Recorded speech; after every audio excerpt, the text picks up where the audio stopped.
નમસ્કાર, હું છું રાધેશ બુદ્ધભટ્ટી અને આપ જોઈ રહ્યા છો the press of India news.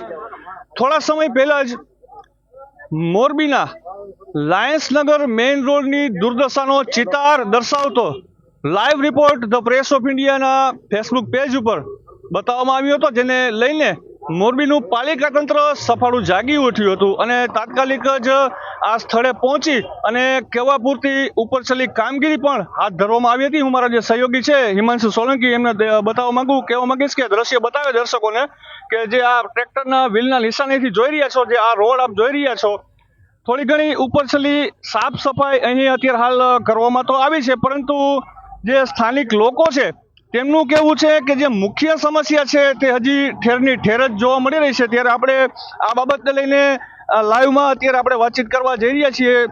અહીંના જ એક સ્થાનિક એવા નિવૃત્ત શિક્ષક રામજીભાઈ પરમાર આપણી સાથે જોડાશે અને તમામ વિગતો આપવા જઈ રહ્યા છે। આપણે સીધી વાતચીત કરીએ રામજીભાઈ પરમાર સાથે। દર્શકોને હું વિગત આપી દઉં કે વોર્ડ નંબર 2 વિસ્તારમાં આવતા આ લાયન્સનગર રણછોડનગરની જે અત્યારે હાલત છે તે ખૂબ જ ખરાબ જોવા મળી રહી છે। તમામ જે રોડ રસ્તાઓ છે વરસાદી પાણીના નિકાલ ન થવાના કારણે રોડ રસ્તાઓની પણ અત્યારે ખૂબ જ દુર્દશા જોવા મળી રહી છે અને એક તરફ ભૂગર્ભ ગટરો પણ ઉભરાઈ રહી છે। તેના પણ આ દ્રશ્ય અત્યારે હું સહયોગીને કહું કે દર્શકોને બતાવી દઈએ આ લાઈવમાં કે લોકો આપ જોઈ રહ્યા છો કે જે પરિવાર છે, પરિવાર છે જે મજબૂરીથી પોતાની આમ જોઈ શકો છો કે આખો પરિવાર પોતે આ ભૂગર્ભ ગટર અત્યારે હાલ સાફ કરતો જોવા મળી રહ્યો છે। આપણે એમની પણ વેદના તંત્ર વાહકો સુધી પહોંચાડવાનો પ્રયત્ન કરીએ તે પહેલા આપણે વાતચીત કરીશું રામજીભાઈ પરમાર સાથે કે ધ પ્રેસ ઓફ ઇન્ડિયા ન્યૂઝમાં જે લાઈવ રિપોર્ટ બતાવવામાં આવ્યો હતો ત્યારબાદ કેવી પરિસ્થિતિ અને શું જોવા મળ્યું। રામજીભાઈ, શું કહેશો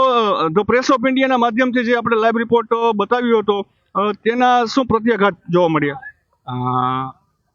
રાધેશભાઈ, પહેલે તો આપ સૌનો આભાર માનું કે ધ પ્રેસ ઓફ ઇન્ડિયાના માધ્યમથી અમારી સમસ્યાઓને તમે ઉજાગર કરી છે અને નગરપાલિકા તંત્ર સુધી આ વાતને તમે પહોંચાડી છે અને આ સમાચાર પછી નગરપાલિકા તંત્ર સફાળું જાગ્યું છે અને થોડીક ગટરોની સફાઈ ચાલુ કરી છે અને થોડાક રોડ રસ્તાની સફાઈ અહીંયા આજે કરવામાં આવી છે, પરંતુ હજી જોઈએ એવા પરિણામ નથી મળતા। આપ જોઈ શકો છો કે અમારી બાજુમાં હજી આ મકાન માલિકો પોતે ગટરો સાફ કરી રહ્યા છે, એટલે આ અમારી કમનસીબી છે। સારા સવર્ણોના વિસ્તારની અંદર જો આ હાલત હોય તો એ કોઈથી સહન ન કરે। આ પછાત વિસ્તાર છે ને, આજે SC ST ને OBC ની જાતિઓ વચ્ચે છે, એટલે અહીંયા કોઈ સુવિધા આપવા માંગતું જ નથી નગરપાલિકા। આ લોકોને આવી રીતે આમ જ જીવવાનું છે, બદતર હાલતથી અહીંના લોકો જીવે છે। ઠેર ઠેર આ ગટરો છલકાય છે। આજે 2 દિવસથી એની ગાડીઓ આવે છે, આજે કામ પણ કરે છે, પણ જો એ પરિણામ હજી ભૂગર્ભ ગટરમાં મળતા નથી। અને રોડ રસ્તાઓ તો જો મારા સાથીને કહો કે રોડ રસ્તા બતાવે કે આ CC રોડ બધા તૂટેલા જ છે। આના પહેલા મેં અગાઉ કહેલું હતું કે આ તમામ CC રોડો જે છે ને આની અંદર ભ્રષ્ટાચારનો બોરિંગ આબડી ગયો છે। આમ રસ્તો બનાવ્યો અને આમ તરત રસ્તો ખતમ। આ CC રોડ કેમ બન્યો છે એ આખી આ પ્રજા જાણે છે। હવે તો આ લોકોએ કરવું શું? સારા વિસ્તારમાં જાઓ તો ત્યાં હાલત નથી, ત્યાં તો રોડ સારા છે, રસ્તા સારા છે, ગટરો સારી છે, લાઇટ સારી છે। જ્યારે પછાત વિસ્તાર છે ત્યાંની જ આ હાલત ખરાબ છે, કારણ કે પછાતોનો કોઈ નેતા નથી, પછાતોની જે વેદનાઓ વ્યક્ત કરનારા જ કોઈ નથી। ધારાસભ્ય શ્રેય છે, અમે એવું નથી કહેતા, પણ આમાં જાતિવાદ આવે છે, જ્ઞાતિવાદ આવે છે। દલિતો હોય, પછાતો હોય, હરિજનો હોય તો એનું કામ ધારાસભ્ય ન કરે। ધારાસભ્યએ કોઈ પોતાની અંગત ગ્રાન્ટ દલિતોના ઉદ્ધાર માટે વાપરી હોય એવા આટલા ટર્મમાં ચૂંટાયેલા ધારાસભ્યની કોઈ એવી નોંધ અમે લીધી નથી। આ વિસ્તારના સંસદ સભ્ય છે વિનોદભાઈ ચાવડા, જે SC ની સીટ ઉપર ચૂંટાયેલા છે, તો સંસદને દર વર્ષે કરોડો રૂપિયાની ગ્રાન્ટ મળે છે, પણ આ ગ્રાન્ટ માનનીય વિનોદભાઈ ચાવડા સાહેબે પણ કોઈ દી પછાત વિસ્તારમાં ક્યાંય વાપરી હોય એવું અમને જાણવા મળ્યું નથી, આવું દેખાતું નથી। એટલે જ્યારે બોલા કે છે ને કે પોતાના જ છે નહીં, પોતાના વેરી હોય. વિનોદભાઈ ચાવડા એસસી માંથી આવે છે અને એસસી સમાજના વેરી છે. એસસી સમાજનું ક્યાંક સારું કરતા હોય એવું સવર્ણોમાં જઈને મોટા મોટા ભાષણો કરે છે. સવર્ણ સોસાયટીમાં જાય, મોટા મોટા ઉત્સવ હોય, ગણેશ ઉત્સવમાં જાય, કારણ કે ત્યાં એને માન અને સન્માન મળે. હવે દલિતો ને પછાતો ને બિચારાને એને રોટલાય માંડ ખાવા મળતા હોય, એમાં એ શું એનું સન્માન કરે કે સ્વાગત કરે? એટલે મિત્રો, પછાતોની અને પછાત વિસ્તારની આ હાલત છે. એટલે આપ સાહેબને પ્રેસ ઓફ ઇન્ડિયાના માધ્યમથી હું વિનંતી કરું છું કે આ અમારી જે સમસ્યાઓ છે ને એ સરકાર સુધી પહોંચાડો, નગરપાલિકા તંત્ર સુધી પહોંચાડો, તો આ બાજુ અમારો ક્યાંક ઉદ્ધાર થાય. આ સીસી રોડ બને, આ જે ભૂગર્ભ ગટરો નવી નખાય, આ રોડ ઉપર સ્ટ્રીટ લાઇટ નથી. આ રોડ ઉપર તમે નજર કરો, ક્યાંય સ્ટ્રીટ લાઇટ નથી. બદતર હાલતમાં જ જીવવાનું, અંધારામાં જ જીવવાનું, સ્ટ્રીટ લાઇટ નહીં.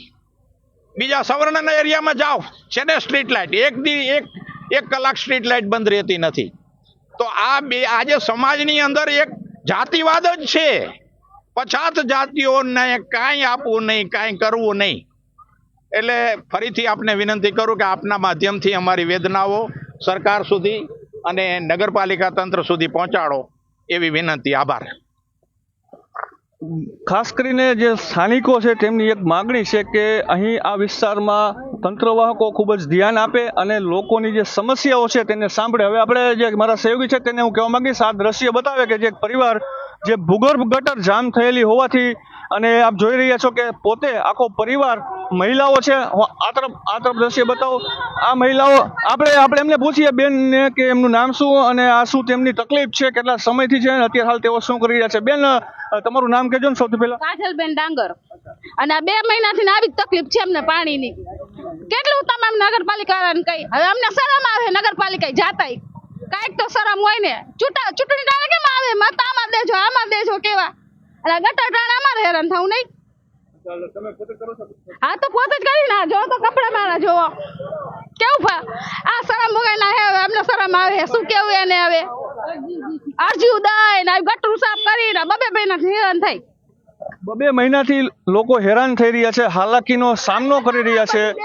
જે તંત્ર છે તેને આ જે દ્રશ્ય બતાવી રહ્યા છીએ, ખરેખર આ તેમના માટે પણ એક શરમજનક કહી શકાય કે જે ભૂગર્ભ ગટરો જે જામ થઈ ચૂકી છે. આ તરફ જે પાણી અહીંયા ભરાણું છે, આપ દ્રશ્ય જોઈ શકો છો કે ભૂગર્ભ ગટરનું ઢાંકણું ખોલી અને જે આ પરિવાર છે તે પોતે આ ભૂગર્ભ ગટર સાફ કરી રહ્યો છે. આ એક ખૂબ જ શરમજનક બાબત કહી શકાય મોરબીના તંત્રવાહકો માટે. ત્યારે જે આપ જોઈ શકો છો કે જે ફેમિલી આખું આ પોતે અત્યારે મજબૂરીથી પોતાને આ કાર્ય કરવું પડી રહ્યું છે. આ ઘણા બધા આપ જોઈ રહ્યા છો કે જે લોકો અત્યારે આ કામગીરી કરી રહ્યા છે.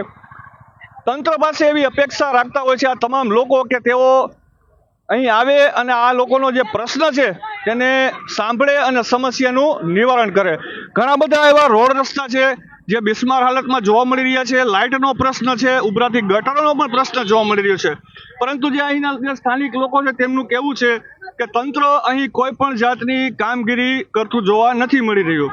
માત્ર 3 દિવસ પહેલા જ્યારે ધ પ્રેસ ઓફ ઇન્ડિયાના માધ્યમથી એક લાઈવ રિપોર્ટ દર્શકોને અમે બતાવ્યો હતો, તેને લઈને તંત્ર સફાળું જાગ્યું હતું અને ધ પ્રેસ ઓફ ઇન્ડિયા ન્યૂઝના સમાચારની એક ધારદાર અસર પણ જોવા મળી હતી, જેને પગલે કહેવા પૂરતી ઉપરછલ્લી જે સાફ સફાઈ આ રોડ ઉપર આપ જોઈ શકો છો કે આખો રોડ નદીથી ભરેલો હતો અને એ રોડ અત્યારે પાલિકા તંત્ર દ્વારા અમુક ટ્રેક્ટર અહીં મોકલી અને થોડી ઘણી ઉપરછલ્લી કહેવાથી કામગીરી કરી અને સંતોષ માની લીધો છે. જે નક્કર કહી શકાય તેવી કામગીરીનો અહેસાસ અહીંના જે સ્થાનિકો છે તેમને હજી જોવા નથી મળી રહ્યો. તેઓ આક્ષેપ સાથે આ તમામ લોકો અહીંના ઉકળાટ ઠાલવી રહ્યા છે, પોતાની જે વેદના છે તે અત્યારે હાલ તંત્ર પાસે ઠાલવી રહ્યા છે.